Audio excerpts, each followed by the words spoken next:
Hello and welcome to the Social Ad School. Tom, what are we going to talk about today?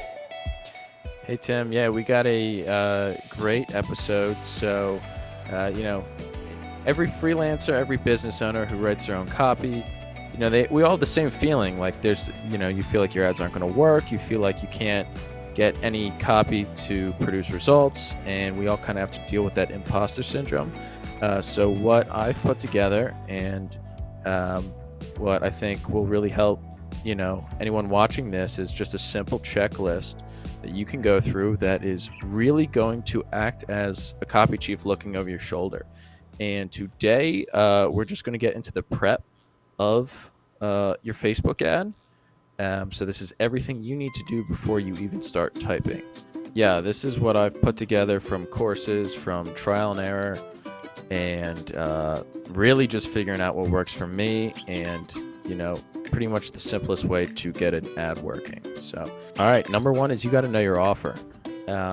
This is knowing everything you're selling, knowing your product, knowing all the bonuses, knowing really the ins and out of exactly what you're selling. I used to just write copy and not even understand that there was a bonus that I could, pretty much put into the copy. A lot of times in lead gen ads, you're not actually releasing the whole offer, but it's still good to know just to have in the back of your head. Number two is you have to know your avatars, okay? And everything that follows what I'm about to tell you is pertaining to this, so keep that in mind. So you have to know if you have one avatar, two avatar, three, you have to know who they are because you got to know who you're selling to. Right? And it's selling with anything. If you're selling books to people, you have to know, the type of people who want to buy books, right? So you got to know who your avatar is, all right? So that's number two. Number three is you got to know the number one pain point and the beliefs associated with that pain point. I have a photography client, right? And the number one pain point is they can't get their photos to come out like the way they actually see it with their eyes. So that's their pain point. But the number one belief associated with that is they think the only way to get the photos they want is they have to buy like $5,000 equipment, $10,000 equipment. You got to know that number one pain point and the beliefs associated with it, okay? So that's super duper important. Number four is going to be know your avatar's desired outcome, okay? So you understand the pain that they're going through and the beliefs they have associated with that pain. And now you understand where they want to get to, right? So that's very powerful stuff because you can lead them really to where they want to be. And by, I guess, future pacing them is what we call it. You kind of talk about the future, but that's kind of how you're going to get the click. And when I talk about number 9, this is going to come in handy. Number 5 is the features and benefits of your product, but not just any features and benefits. You're going to want to know the features and benefits, preferably that overcome the pain points are associated with the beliefs or reinforce the positive feelings they desire. If you're selling, pencils, we'll keep it simple. You wouldn't list out the features and benefits of the color of the pencil in your ad because no one cares about that. You would say this is made with mahogany wood that is X, Y, and Z and does this for your fingers so they never get tired. Number 6, know your guarantee. Guarantees are optional to use. You don't have to actually use your guarantee. I've seen great Facebook ads with no guarantee, but they can be incredibly powerful and they can be incredibly motivating to get someone to buy. If there's a little bit of resistance, or not buy, but click. There can be an incredible amount of resistance, and if they have a really strong guarantee, you can persuade someone to get that click. Once again, this relates to number 9, and you'll see in just a moment. Number 7 is their top 5 common objections, okay? Their objections might be the same thing as their beliefs. So those beliefs you identified earlier could also be their objections. If not, they might have objections to, buying whatever you're selling on the internet, or they might have objections to just information products in general, or they've seen too many sleeping products. They got scammed before. So you got to know that just because that's going to be like a mountain of resistance And if you don't overcome that, you won't be able to get a click whatsoever. A lot of times, if you dug up the correct pain point, you found the right beliefs associated with that pain point, and you presented their desired outcome in a clear way for just a Facebook ad, you can get it to perform well. It's still good to know common objections, especially once you get to your landing page or sales page, because those will be super duper important for them. Number 8 is going to be have testimonials. Now, testimonials, once again, optional. I've seen ads do great without testimonials. But the secret with testimonials is you don't just use random testimonials, use testimonials that pair with the avatar specific pain points and or their desired outcome. So if you can find a testimonial that says, before I was number one pain point and now I'm exact desired outcome, that's nearly a perfect testimonial. Okay? Cool. And That if you can makes a lot of find, sense. yeah, if you can find 2 to 3 of those for each avatar, um, that's gold. And if you can fit it into your ad, that's gold. I mean, it's really powerful. It's going to work wonders for your copy. I mean, you should already see that this is kind of already writing the copy for you. One more part about testimonials is you can also find testimonials that overcome objections. These are sweet, and sometimes you can use them actually as hooks in your copy as your first line. But just to keep things simple, we could save that for part 2 when we get into writing. So number 9 is have an emotional reason for them to click.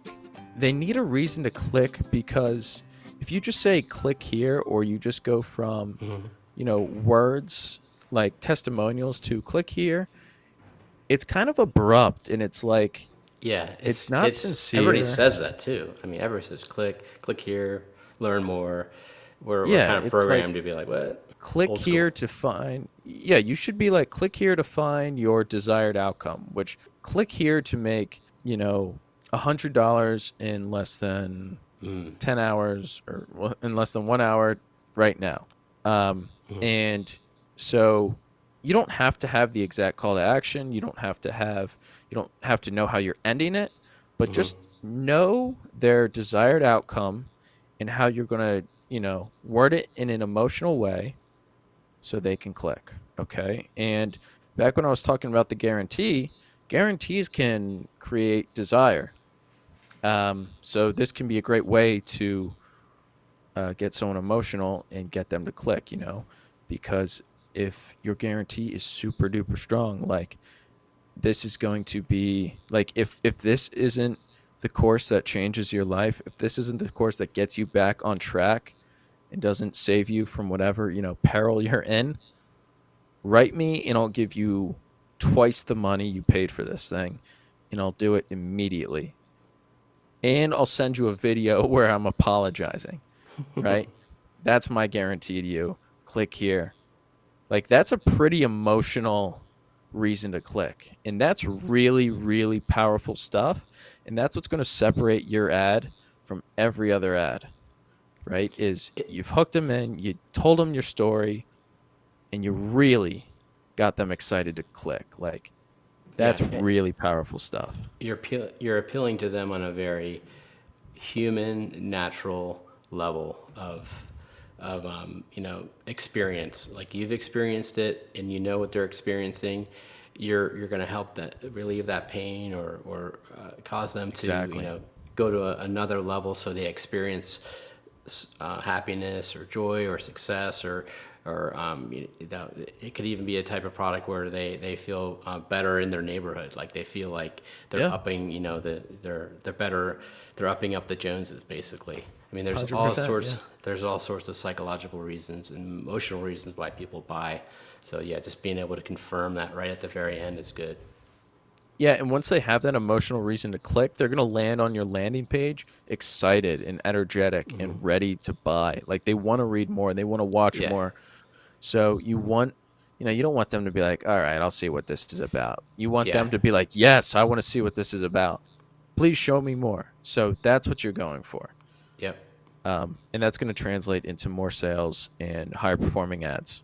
Nice. And number 10. So this is the last thing you need before you write. So Okay. number 10 is have a big idea. So big ideas could come, from a brainstorming session, could come from research, come from thin air, come during the shower. They could come after you figure out the features and benefits. They can come whenever. You just need one before you write. Um, so what defines a big idea? Well, a lot of people run like challenges. Hmm. We had a challenge for a sleep client. It was, uh, the 7 night sleep challenge was the big idea, Oh, okay. and then everything else kind of fell into place. You can write an ad completely from a testimonials point of view. Okay. So Um, it's like an overarching kind of yes, like a powerful like a thread or some way you're going to kind of stitch this whole exactly. thing together with a singular focus.